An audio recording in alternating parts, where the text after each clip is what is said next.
Presidenta, señorías, es efectivamente la tercera vez que desde el año 2009 se presenta en esta Cámara una proposición de ley para modificar la Ley de Secretos Oficiales aprobada durante el franquismo. Una ley que vergonzosamente está aún en vigor con apenas unas modificaciones en el año 78. Violencia política, decía el señor Sánchez García, es que la exposición de motivos de esta ley en vigor todavía se mencione el control político del Consejo Nacional del Movimiento, por no hablar de la firma del dictador que consta todavía al pie de la ley. Me imagino que es lo que más le gusta a Vox de la ley actual. La clasificación de información por parte de los Estados implica una restricción del acceso a la información que, conforme al Pacto Internacional de Derechos Civiles y Políticos, es parte del derecho humano a la libertad de expresión.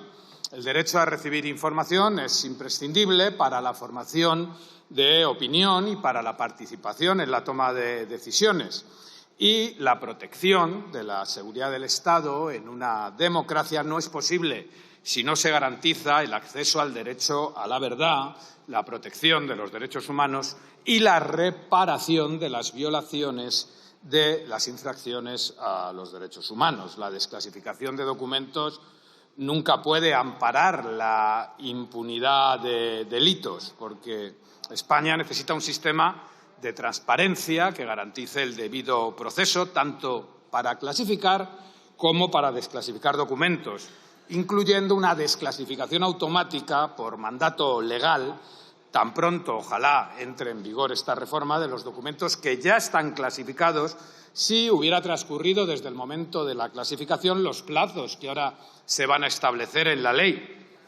Pero la exposición de motivos de una ley democrática no puede mencionar a instituciones franquistas. La clasificación de documentos debe proteger ese acceso al derecho a la verdad y, sobre todo, debe prohibirse cualquier interferencia en investigaciones sobre vulneraciones de derechos humanos mediante la prohibición de acceso a documentos, clasificándolos como reservados. La cuestión clave, sin duda alguna, es el tiempo que debe transcurrir para que un documento reservado o secreto vea la luz pública. La ley actual indica que la clasificación de documentos se mantendrá sin límite temporal hasta su cancelación uno a uno. Y ahora mismo nadie sabe en España cuántos documentos han sido declarados secretos. No existe un listado. La ley de 1968, hasta su modificación en el año 78, permitía que los documentos fueran clasificados por el Consejo de Ministros y por centenares de funcionarios de la dictadura que durante años han declarado secreto todo lo que han querido, sin más criterio que el de un funcionario de un régimen dictatorial. Y me refiero a todos los jefes de Estado Mayor o todos los gobernadores civiles o cualquier funcionario que tuviera que ver con capitanías, cualquier jefe de una capitanía militar, por ejemplo. La inmensa mayoría de esos millares de documentos siguen bajo secreto. No hay una norma que permita su desclasificación si no es uno a uno, como ya digo, ¿no? Y en la práctica esta desclasificación se ha convertido en una tarea imposible de hacer si no se aprueba una norma que contenga un mandato legal que obligue a la desclasificación. Es imposible desclasificar uno a uno. Y la arbitrariedad y el secretismo que se ha arrastrado en todos estos años afectan no solo a la investigación histórica, también afectan a la investigación periodística o simplemente al derecho de información de cualquier ciudadano o ciudadana. Miren, documentos que hoy permanecen clasificados son, por ejemplo, todos los que tienen que ver con el apoyo del franquismo al nazismo. Los que tienen que ver, por ejemplo, con las emisiones clandestinas de Radio España Independiente, la Pirenaica, que, por cierto, pueden ir cualquiera de ustedes a consultar sin restricciones en el archivo histórico del Partido Comunista de España, o el archivo titulado Palomas Mensajeras 1912-1925. Tras más de 100 años sigue siendo secreto. O sobre la guerra de Marruecos y el uso de armas químicas. O, efectivamente, sobre los últimos años del franquismo y la transición, sobre el golpe de Estado del 23 de febrero, o sobre el terrorismo del Batallón Vasco Español y de El GAL. Y mantenemos clasificados como documentos secretos otros que ya otros países han desclasificado y que los historiadores o periodistas tienen que irse a otros países a conocer su contenido.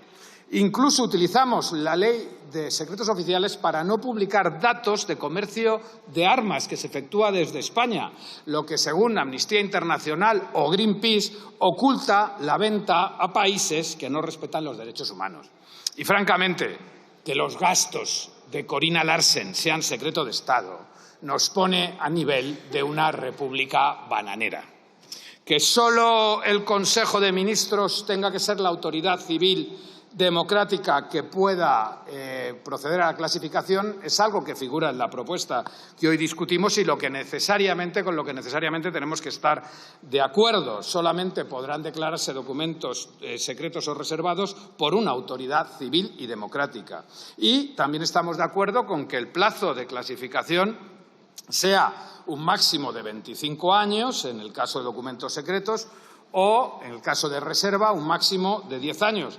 Con una prórroga, en todo caso, entendemos razonable que pueda contemplarse en algunos casos una prórroga que no debería ser más de 10 años. Y eso es conforme a lo que ocurre en la legislación de países de nuestro entorno, como Portugal, el Reino Unido o Italia, con límites máximos de clasificación, estos países incluyendo prórrogas hasta 30 años.